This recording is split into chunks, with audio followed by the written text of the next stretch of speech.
ሰላም እንዴት ናችሁ? ይህ ስለ ማንቸስተር ዩናይትድ ብቻ የሚዘገብበት የማንቸስተር ዩናይትድ ኢትዮጵያ የዩቲዩብ ቻናል ነው።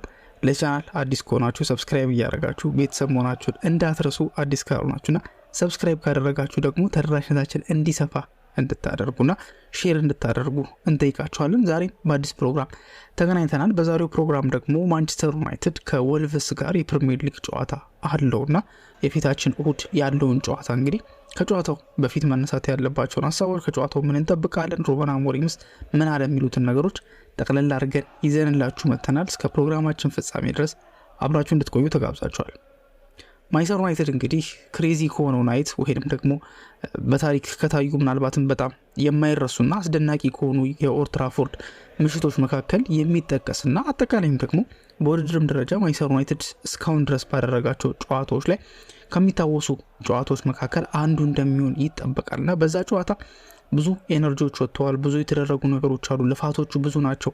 ፊዚካል ብቻ አይደለም። እስከ መጨረሻው እስከ 120ኛው ደቂቃ ድረስ ራሳቸውን ተቆጣጥረው ሜንታሊ በቃ ፊት ሆኖ ስትሮንግ ሆኖ ለመቅረብና የሚፈልግባቸውን ይለው የሚጠበቅባቸውን ነገር ለማድረግ እዛ ድረስ መግፋታቸው ተጫዋቾቹ ላይ የሚያሳድረው የራሱ የሆነ ፋቲግ ወይም ደግሞ የድካም ነገር ሊኖር ስለሚችል ከዛ ድካም ብቻ ሳይሆን ግን ወኔውም ደግሞ አለ። የእንችላለን ወኔው አሁንም ስቲል ሲዝኑ ላይ ደና ነገር ቢያንስ ማድረግ የሚቻልበት እድል አለ።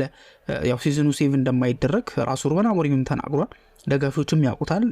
ኢቨን ሃሪ ማጓየር ሳይቀር ራሱ ተናግሮ ነበረ። ላይክ ይህ ሲዝን በምንም አይነት መልኩ ሴቭ ሊደረግ አይችልም፣ ግን የተሻለ ግን ማድረግ ይቻላል። ወይም ቢያንስ ለቀጣይ አመት ጥሩ ቤዝ ማስቀመጥ፣ ጥሩ ቤዞችን ማስተካከልና ሬዲ ማድረግ የሚቻልበት እድል አለ ተብሎ ይናገራል። የሚታሰበው የሚታመነውም ነገር ከዛ አንጻር ነውና ማንቸስተር ዩናይትድ በዚህኛው ዙር እንግዲህ ፕሪሚየር ሊግ ላይ ኦልሞስት ሙሉ በሙሉ በሚባል ደረጃ የሚጠብቀው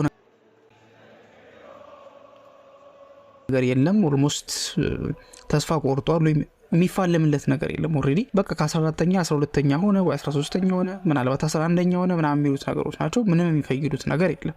10ኛ እንኳን ቢሆን አንደኛ ምንም አይነት የአውሮፓ ውድድርን አያገኝም። ሲቀጥል ምንም የተለየ ነገር ስለሌለው ማንቸስተር ዩናይትድ ሙሉ በሙሉ በሚባል ደረጃ ወደ ዩሮፓ ሊግ ያተኩራል በሚባልበት ጊዜ ነው እንግዲህ አሁን ሌላ ጨዋታ እንግዲህ የሚያደርገው በወልቭስ በኦልድ ትራፎርድ ማለት ነውና በዚህ ጨዋታ ላይ እንግዲህ የተነሱ ሀሳቦች የተነሱ ጥያቄዎችን አሰልጣኝ ሩበን አሞሪም በፕሬስ ኮንፈረንስ ላይ ለመመለስ ሞክሮ ነበረ። መጀመሪያ ላይ ተጠይቆ የነበረው ጥያቄ የአገሩ ልጅ ስለሆነው የወልቭስ አዲሱ አሰልጣኝ ቪቶር ፔሬራ ነው ማለት ነው። ስለሱ ነው የተጠየቀው። ስለሱ ምን ታስባለህ ብሎ በተጠየቀበት ሰዓት ላይ እሱ ያው እንደሱ 3-4-3 እንደሚጠቀም ደናደና ተጫዋቾች እንዳሉት በአሪፍ ሁኔታ ማኔጅ ማድረግ የሚችልበት እድል እንዳለና ጥሩ ከሚባሉ አሰልጣኞች መካከል ፕሪሚየር ሊግ ውስጥ ካሉ ብዙ ጥሩ አሰልጣኞች አንዱ እንደሆነና አስፈሪ ተጋጣሚ እንደሆነ አውቃለሁ። ከዛ ውጭ ደግሞ እንደ ማቲያስ ኩኒያ የመሳሰሉ አሪፍ የሚባሉ አደገኛ ተጫዋቾች አሉና ምናልባትም እነሱ አይነት ተጫዋቾችን ተጠቅሞ ደግሞ ችግር መፍጠር እንደሚችል ያሳየ አሰልጣኝ ስለሆነ ለሱ ትልቅ ክብር አለኝ፣ ለሚሰራው ስራ በጣም አድናቂው ነኝ ብሎ ተናግሮ ነበርና ከዛ ውጭ እንግዲህ ስለ ቡድኑ ምንድነው የምትጠብቀው ወይም ደግሞ ቀጣይ ላይ ምንድነው የሚደረገው ተብሎ በሚታሰብበት ወይ በሚጠይቅበት ይሄ የአቬሌቢሊቲ ጉዳይ አለ አይደል? አሁን ለምሳሌ ጉዳት ላይ ያሉት እንደነ አማድ ያለው የመሳሰሉት ተጫዋቾች ኦሬዲ እንደማይመጡ አሁን በቅርብ እንደማይመለሱ የተነገረ ነገር ነው። ከድካም አንጻር ከዝግጁነት አንጻር ከነዛ ነገሮች አንጻር እንዴት ነው የምታደርገው ይለው ምን ለማድረግ ያሰብከው የሚል ጥያቄ ነበር ተጠይቆ የነበረውና የተናገረው ነገር እውነት ለመናገር ብዙ ተጫዋቾችን ሊያሳርፍ እንደሚችል ተናግሯል። ለምሳሌ እንደ ዳሉ አይነት ተጫዋቾች ሁልጊዜ ራሳቸውን አቬሌብል ያደርጋሉ፣ ሁልጊዜ ሬዲ ናቸው። ከዚህ በፊት ዳሉ እንደዚህ ፕሬስ ኮንፈረንስ በመጀመሪያው ጨዋታ ላይ ፕሬስ ኮንፈረንስ በነበረበት ሰዓት ላይ ስለ አቬሌቢሊቲው ተጠይቆ የመለሰውን መልስ ምን እንዳለ ሀሳቡ ምን እንደሆነ ምናምን ነገር አውርተን ነበርና ሁልጊዜ አቬሌብል ነው። ግን ደግሞ በዛ ጨዋታ ማለት ከኦሎምፒክ ሊዮን ጋር የተደረገው 5-4 ያለቀው ጨዋታ ማለት ነውና በዛ ጨዋታ ላይ የሆነ የድካም ስሜት ሲሰሙ አይቻለሁ። ስለዚህ ከዛ አንጻር እሱ ብቻ አይደለም እሱና ሌሎች መሰል ተጫዋቾችም ብሩኖ ፈርናንዴዝንም ጨምሮ የድካም ነገር የታየባቸው አሉ። እነሱን እንግዲህ የማሳረፍበት እድል ሊኖር ይችላል። ከዛ ውጭ ደግሞ ሪስክ ያለበት ወይም ደግሞ ምናልባትም በዚሁ የሚቀጥሉ ከሆነ ሊጎዱ የሚችሉ ተጫዋቾችን ደግሞ አይቼ ወይም ደግሞ እነሱ ላይ አናሊሲስ ሰርተን አንድ ላይ እነሱንም ልናሳረፍ የምንችልበት እድል አለ። በአጠቃላይ ግን ብዙውን ነገር ወይም ደግሞ ብዙውን ውሳኔ የሚወሰነው ከቲሙ ጋር ተነጋግረን አናላይዝ አድርገን ያሉበትን የፊትነስ ደረጃ ድካማቸውን ሁሉ አይተን እነዛን ነገሮች እንግዲህ ማኔጅ ለማድረግ ጥረት የምናደርግበት ሁኔታ ይኖራል ብሎ ተናግሯል ማለት ነው። ከዚህ ንግግር ወይም ደግሞ ከዚህ መልስ እንግዲህ የምንረዳው ነገር ምንድን ነው? ምናልባትም ማንቸስተር ዩናይትድ በቀጣይ ጨዋታ ላይ ማለት ይሄኛው ጨዋታ የወልቭሱ ጨዋታ ላይ ብዙ ተጫዋቾችን ሊያሳርፍ እንደሚችል ፍንጭ የሰጠበትን አጋጣሚ ተመልክተናል። ምናልባት ሙሉ 90 ደቂቃ ላይ ያሳርፋቸው ይችላል፣ ግን በቃ ሲያልቅ አካባቢ ወይ 70ኛው ደቂቃ ላይ አካባቢ ምናምን ሊያስገባ እንደሚችል ተናግሯል። ምክንያቱም እንዳለው ከሆነ እንደ ዲያጎ ዳሎ አይነት በጣም አቬሌብል መሆን የሚችሉ ተጫዋቾች አሉና እነዛ ተጫዋቾች እንዳሉ ሆኖ ግን ድካም አለባቸው። ጨዋታው እንዳለቀ የዩሮፓ ሊጉ የኦሎምፒክ ሊጉ ግጥሚያ እንዳለቀ ራሱ የተናገረው ነገር በቃ እውነት ለመናገር አሁን ላይ ሙሉ በሙሉ በሚባል ደረጃ ወይም 100% ዩሮፓ ሊጉ ላይ ነው ፎከስ የምናደርገውና በፕሪሚየር ሊግ ጨዋታዎች ላይ ከዚህ በኋላ የተለየ አይነት ነገር አናሳይም አይነት የሚል አንድምታ ተናግሮ ነበርና ከዛ አንጻር እንደነ ዲያጎ ዳሎ የመሳሰሉት ብዙ ጨዋታ የተጫወቱ ተጫዋቾችን ሊያርፉ የሚችሉበትና ሞመንተሙን ደግሞ እንዳያጡ ደግሞ ተቀይሮ ሊገቡ የሚችሉበት እድል እንዳለ ከሩበን አሞሪም ንግግር እንረዳለን ማለት ነው። ከዛ ውጪ ለታዳጊ ልጆች እድል እንደሚሰጥ ተናግሮ ነበርና እንዴት ነው ምን ያህል ከነሱ ተጠብቃለህ፣ ምን ያህልስ እነሱ ይሄን ነገር መወጣት ይችላሉ ብሎ ሲጠየቅ እንግዲህ እውነት ለመናገር በዚህ ሰዓት ላይ ታዳጊ ተጫዋቾችን ማምጣት ትክክለኛ ወይም ደግሞ አሪፍ የሚባል ሰዓት አይደለም፣ ደግሞ አሪፍ የሚባል ውሳኔ አይደለም። ምክንያቱም ይሄን ያለበትም ምክንያት ምንድነው ዩናይትድ እንደዚህ ታዳጊ ተጫዋቾች ወደ ዋናው ቡድን በሚመጡበት ሰዓት ላይ የተስተካከለ ነገር ያስፈልጋቸዋል። መጀመሪያ ላይ ቤዝ ሆነ ለምሳሌ አዲስ ተከላካይ ማለት ወጣት ተከላካይ ከአካዳሚ ወደ ማንቸስተር ዩናይትድ ዋናው ቡድን ውስጥ ለማስገባት በሚታሰብበት ሰዓት ላይ ከጎኑ የሚሰለፈው ተጫዋች ልምድ ያለው መሆን አለበት። ለምሳሌ በዩናይትድ ቤዝ ውስጥ እንደ ሃሪ ማጉዌር አይነት ተከላካዮች ልምድ ያላቸው ተከላካዮች አሉ። ሰው አንድ አዲስ ወጣት ከአካዳሚ የመጣ የመሃል ተከላካይ ካለ ከሱ ጎን ቢሰለፍ ሞር እሱን ሜንቶር ለማድረግ በደንብ ሊረዳው ይችላል።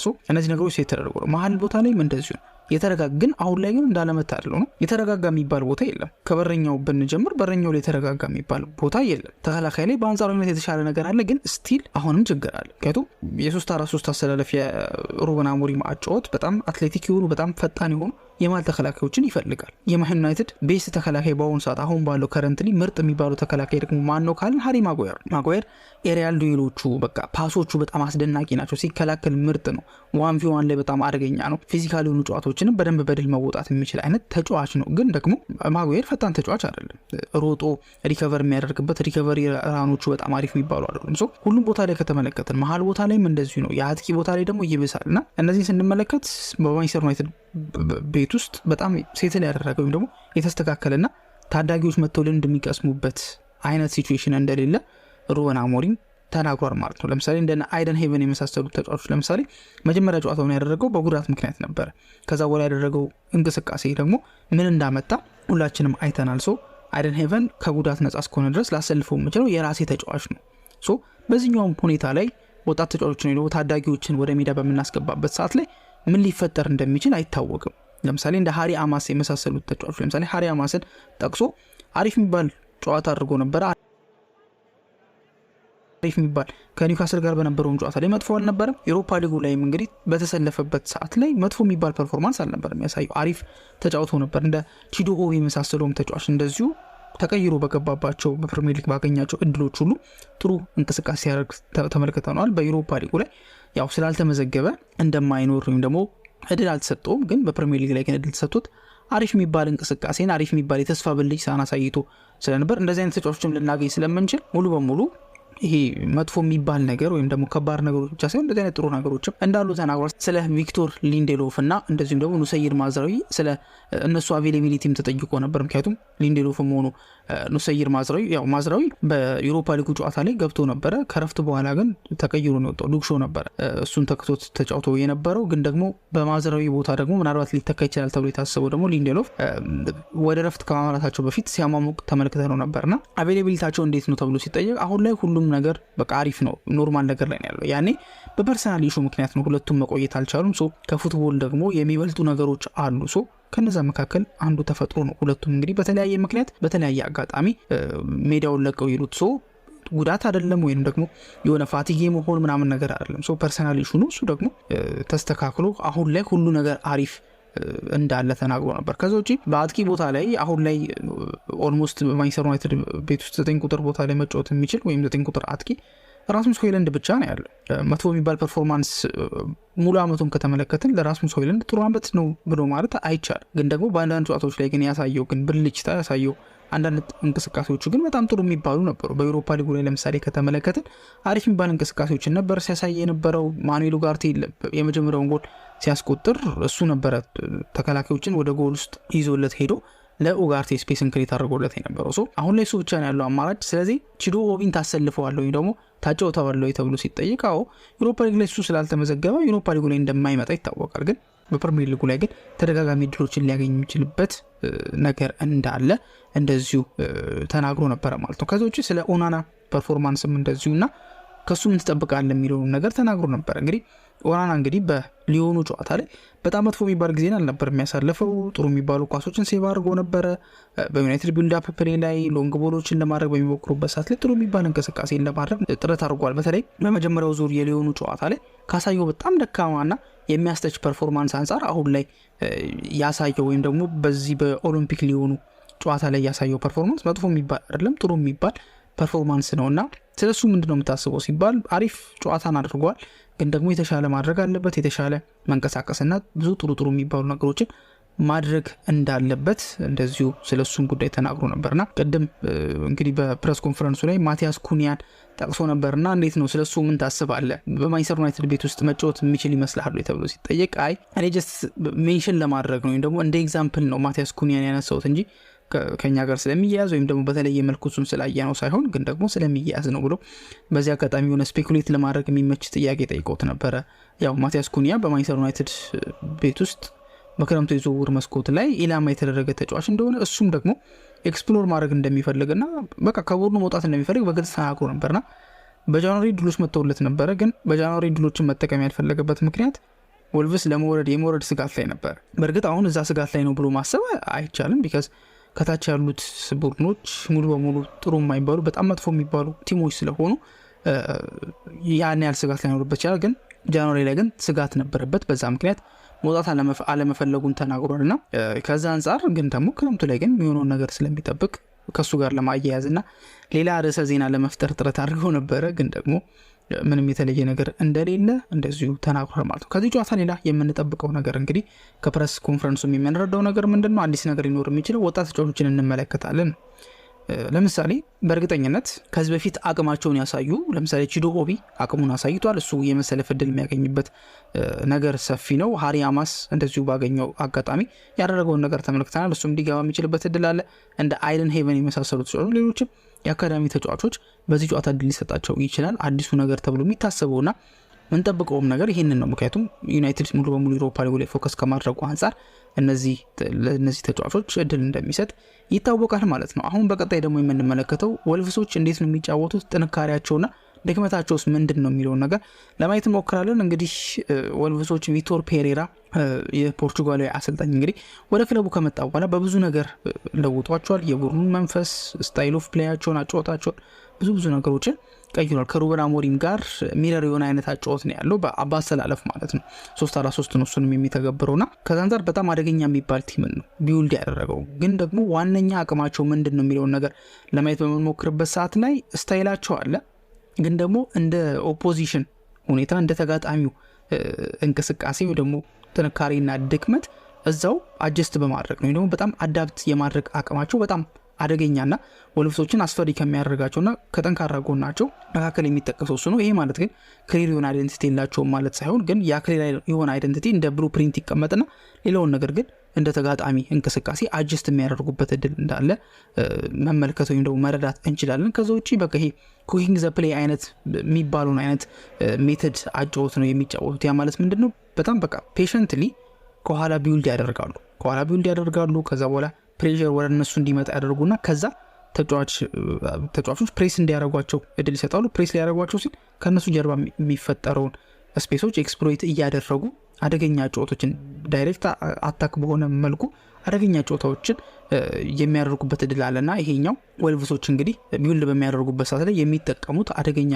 ከሚባለው ነው ከጥንካሬያቸው አንዱ ይሄኛው ነው። ፎርሜሽን እና ፍሌክሲቢሊቲያቸውን ቅድም ብያቸዋለሁ። ፎርሜሽናቸውም 3-4-3 ነው የሚጠቀሙት። በተለይ በዋይድ ዊንግ ባኮቻቸው እንደነ ራያን አይትኑሪ የመሳሰሉት ተጫዋቾች በጣም ዊድዝን እና የቡድኑን በቃ ሜዳውን የመለጠት ነገር ወይም ደግሞ ወልቭሶች ሰፊ ሆነ እድል እንዲኖራቸው የማድረግ እድል አላቸውና ይሄ ከነሱ አደገኛ ከሚባለው ወይም ደግሞ ጠንካራ ከሚባለው ጎናቸው መካከል ይጠቀሳል። ከዛ ውጪ በዲፌንሲቭ ኦርጋናይዜሽናቸው ውስጥ እንዴት ነው ደግሞ ዲፌንሲቭሊ ምንድነው የሚያደርጉት የሚለውን ነገር ስንመለከት በተደጋጋሚ የሚጠቀሙት አጨዋወት ወይም ደግሞ የዲፌንሲቭ ስትራክቸራቸው ኮምፓክት የሆነ ሚድ ብሎክ ነው የሚጠቀሙት። ሃይሊ ፕረስ አይደለም የሚያደርጉት ወይም ደግሞ በሃይላይን አይደለም የሚጫወቱት፣ ግን በሚድ ብሎክ ነው የሚጫወቱት። በጣም ኦርጋናይዝድ በሆነና ዲሲፕሊንድ በሆነ መልኩ ኮምፓክት የሆነ ሚድ ብሎክ አፕላይ ለማድረግ ጥረት ያደርጋሉ። ያም እንግዲህ በዲፌንሲቭሊ የሚጫወቱበት መንገድ ነው ተብሎ ሊታሰብ ይችላል። ኮንስታንትሊ ወይም ደግሞ በተደጋጋሚ ፕረስ ከማድረግ ይልቅ የሚያደርጉት የሚጠቀሙት ነገር ምንድነው? ያው ኦፍ ዘ ቦል በሚሆኑበት ሰዓት ላይ ማለት ነው ኮምፓክት ሚድ ብሎክ ሆኖ የሚጫወቱት የሚያደርጉት ነገር ምንድነው? ተጋጣሚ ወይም ደግሞ በቢልድ አፕ ለመጀመር የሚሞክረው ተጋጣሚ የሆኑ ስፔሲፊክ የሆኑ ትሪገሮችን እንዲያደርግ ይጠብቃሉ። ለምሳሌ እነዛ ስፔሲፊክ የሆኑ ትሪገሮች ምንድናቸው? ደካማ የሆነ የተከላካይ ተች ወይም ደግሞ ኳስን ሊቀበል የሚመጣው ወደ ዲፕ ወደ ኋላ የሚመጣውና ተጨማሪ ቁጥር ለመፍጠር ጥረት የሚያደርገው የመሃል አማካይ በጣም ፑል የሆነ ተች የሚያደርገው ከሆነ በፍጥነት ያንን ፕሬሲንግ ያስጀምሩታል። ሌላኛው ደግሞ ባክዋርድ ፓስ በሚኖርበት ሰዓት ላይ እንግዲህ ቡድን ቢውልድ እያደረገ ነው መውጣት የሚፈልገው አይደለ? ወደ ባክዋርድ የሚመልስ ከሆነ ቢውልድ ለማድረግ ያሰበው መንገድ ልክ አይደለም። ስለዚህ ተመልሶ ከአዲስ ደግሞ ሴታፕ አድርጎ ቢውልድ አፑን ነው ለመውጣት የሚሞክረውና ወደ ኋላ ግን ኳሱን በሚመልስበት ሰዓት ነው ባክ ፓስ በሚያደርግበት ሰዓት ላይ ቶሎ ብሎ በፍጥነት ተጋጣሚ ላይ ፕሬሸርን ይጭኑባቸው እንደው በጣም ፕሬሸር እንዲሰማቸው ያደርጉና የነሱን የቢልድ አፕ ፕሌያቸውን ሙሉ በሙሉ ያደናቅፉታል ማለት ነው። እንግዲህ እነዚህ ጠንካራ ጎናቸው ናቸው። ካውንተር አታክ ላይ በጣም አደገኛ የሆኑ ተጫዋቾች ናቸው ማለት ነው።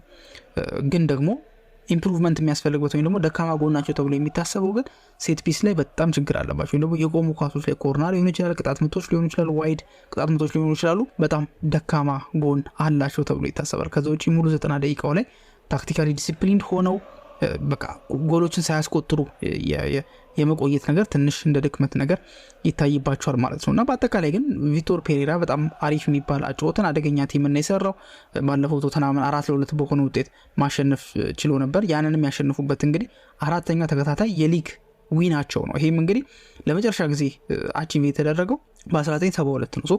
ከ1972 አሁን እስከ 2025 ድረስ ወልቭሶች ተከታታይ 4 ጨዋታዎችን በሊጉ አሸንፈው አያውቁም ማለት ነው። የመጀመሪያውን ታሪክ ከ1972 በኋላ ስለሰራ ምን ያህል ቲሙ አደገኛ እንደሆነ በዚህ መልኩ መረዳት እንችላለን። ማንቸስተር ዩናይትድ እንዴት አድርጎ ቢጫወትስ ማሸነፍ ይችላል የሚለውን ለማየት ስንሞክር መጀመሪያ ላይ ሚድ ብሎካቸውን በቃ ብሬክ ለማድረግ መሞከር ነው። ኩዊክ በሆኑ ቦል ፕሮግሬሽኖች ያንን የሚድ ብሎክ እንግዲህ ጥሩ በሚባል ሁኔታ ለማክሸፍ ወይም ደግሞ ለማለፍ መሞከር አለባቸው። በምን አይነት መልኩ ነው ማለፍ የሚችሉት? ፈጣን የሆኑ ዋን ተቾችን ሚድፊልደሮቹ ወይም መሀል ላይ የሚጫወቱ ተጫዋቾች ፈጣን የሆኑ ተቾችን በማድረግ ማለፍ የሚችሉበት እድል አለ። ከዛ ውጪ ደግሞ ኳሱን ወደ ዊንጎች ጋር በደንብ በመለጠጥ የወልቭስን ኮምፓክት የሆነ ሼፕ መበታተን የሚቻልበት እድል አለ ማለት ነው። ከዛ ውጪ ደግሞ መሀል ላይ የሚጫወተው ተጫዋች እንግዲህ ሰርድማን ራኖችን በማድረግ እንደዚሁ ስትራክቸራቸውን ብሬክ ማድረግ የሚችልበት እድል አለ። ዊክነሳቸው ብለን የተነጋገርነው ነገር ደግሞ ቅድም ሴት ፒስ ላይ ነውና ሴት ፒስ ላይም ማንቸስተር ዩናይትድ በደንብ መስራት የሚችል ከሆነ በደንብ እንደ ታርጌት ማኖችን በማስገባት እንደ ማጉየን አይነት ተጫዋቾችን በማስገባት ተደጋጋሚ ኮርኖችና ቅጣት እያገኙ በዛ መልኩ በአኩሬት ዴሊቨሪዎች ጎሎችን ለማስቆጠር ጥረት ማድረግ ይችላሉ። ምክንያቱም የማስቆጠር እድላቸው ሰፊ ነው። ቢካዝ ከወልቭስ ደካማ ጎኖች መካከል አንደኛው የሴት ፒስ ፕሌያቸው በጣም ጥሩ የማይባል ነው።